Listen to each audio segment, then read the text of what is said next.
ఈ దేశంలో హిందువులకు సపోర్ట్ చేసే పార్టీ ఏదైనా ఉన్నది అంటే అది ఏది లేదని నేను అంటున్నాను.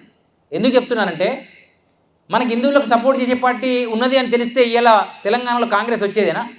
దాన్ని ఎవరు నమ్మడం లేదు.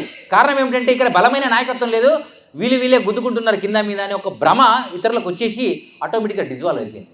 సో అది ఇంకో 3 సంవత్సరాల టైం ఉంది, మారండి, లేకపోతే మీకు కూడా సమాధులు కట్టే రోజులు త్వరలో వస్తాయని అధ్యక్షుడికి కాంగ్రెస్ని తీసుకొచ్చి ప్రజలు ఇక్కడ పెట్టారు. దీనిలో ఉన్నటువంటి ఇప్పుడు నాయకులు మేము మొదటి నుంచి పనిచేస్తున్నాం అనే వాళ్ళందరూ కూడా దీనిలో మార్పు తెచ్చుకోవాలి.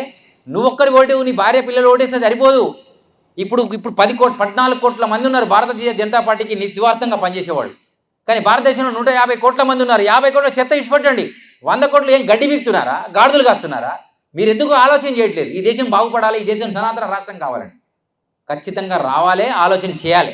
చేస్తే ఆటోమేటిక్గా జాతీయ ప్రాణిగా ఆవును కాదు గొర్రెను కూడా జాతీయ ప్రాణిగా ప్రకటించేటువంటి రోజులు రావాలి. ఎందుకంటే గొర్రె కూడా శాకాహారి, దాన్ని కూడా మనోళ్ళు కోసుకొని తింటున్నారు. దాని మీద రేపు ఉద్యమం వస్తే కూడా అది కూడా జాతీయ ప్రాణిగా ప్రకటించే అవకాశం ఉంటుంది.